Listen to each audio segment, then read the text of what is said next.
Hi everyone.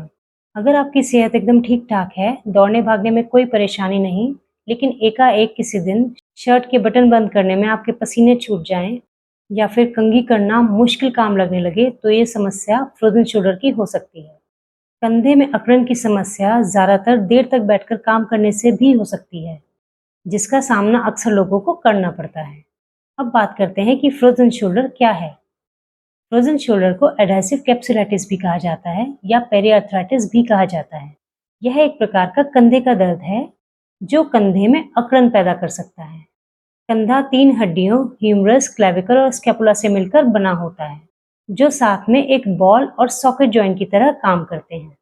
इन हड्डियों के चारों ओर टिश्यूज होते हैं जो इन्हें चोट से बचाने और तीनों को साथ रखते हुए मूवमेंट्स का काम करते हैं। इन टिश्यूज को कैप्सूल कहते हैं। कंधे के जोड़ का कैप्सूल मजबूत टिश्यू से बना होता है जो कंधे की हड्डियों को एक दूसरे से जोड़कर रखता है। जब इस कैप्सूल में सूजन की समस्या आ जाती है तो यह सख्त हो जाता है और इस वजह से कंधे की हड्डियां पहले की तरह काम नहीं कर पाती हैं। इस कंडीशन को फ्रोजन शोल्डर कहा जाता है। इस कंडीशन में कुछ ही दिनों के अंदर पेन इतना बढ़ जाता है कि डेली एक्टिविटीज के काम भी ठीक से नहीं हो पाते। इसके लक्षण समय के साथ जैसे कुछ महीनों या साल में और ज़्यादा खराब होते चले जाते हैं। अब बात करते हैं कि फ्रोजन शोल्डर किस वजह से हो सकता है। फ्रोजन शोल्डर के सटीक कारणों के बारे में तो नहीं कहा जा सकता, लेकिन इसके लिए कई तरह की चीज़ें जिम्मेदार हो सकती हैं।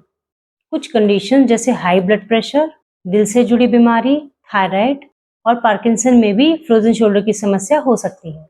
फ्रोजन शोल्डर ज़्यादातर 40 प्लस एज ग्रुप में पाया जाता है और आमतौर पर 40 से 70 एज ग्रुप में लगभग 3% पॉपुलेशन इससे प्रभावित होती है, जिसमें महिलाओं में थोड़ा अधिक और डायबिटिक पेशेंट्स में 5 गुना अधिक फ्रोजन शोल्डर की समस्या रहती है।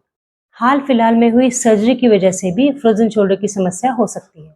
बाहों की हड्डी टूट जाने की वजह से भी ये समस्या हो सकती है।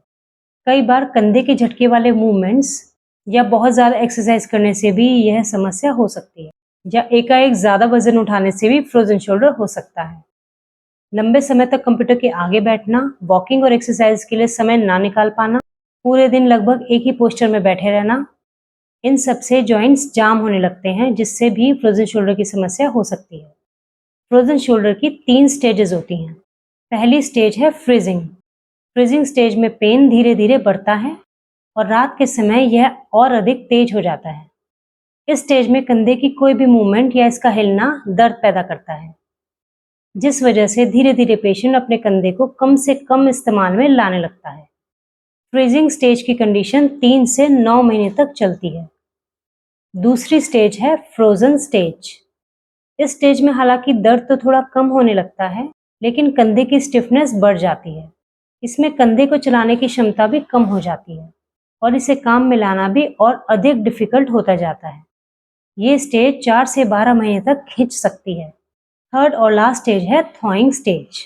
थॉइंग स्टेज में कंधे का पेन और स्टिफनेस दोनों ही धीरे धीरे कम होते जाते हैं।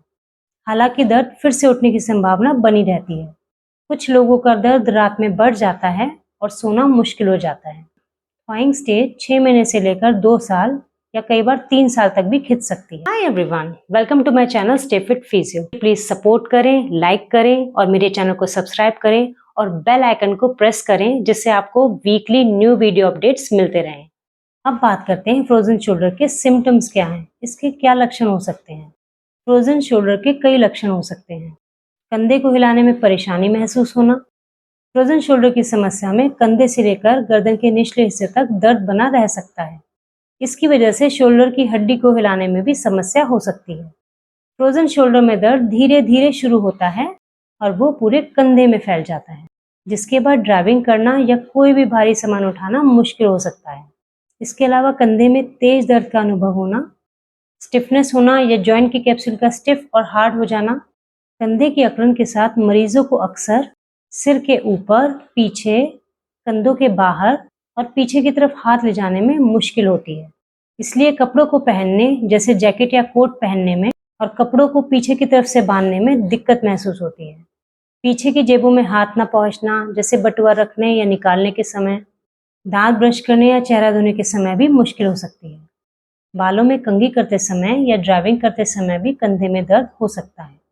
कुछ लोग कंधे के दर्द के कारण रात को सोते समय करवट बदलने में भी तकलीफ महसूस करते हैं और कई बार दर्द से जाग भी जाते हैं। अब बात करते हैं फ्रोजन शोल्डर से प्रिवेंशन की, फ्रोजन शोल्डर से बचाव के तरीकों की। अगर किसी को डायबिटीज है या थायराइड की प्रॉब्लम है और वो अपनी कंडीशन को कंट्रोल रखते हैं, तो ऐसे में उन्हें फ्रोजन शोल्डर होने की संभावना कम हो सकती है। कंधे के अकड़न से बचे रहने के लिए रेगुलर एक्सरसाइज का रूटीन फॉलो करना चाहिए। इसके अलावा डेस्क पर काम करते समय बीच बीच में कंधों की एक्सरसाइज करके भी इस समस्या से बचा जा सकता है।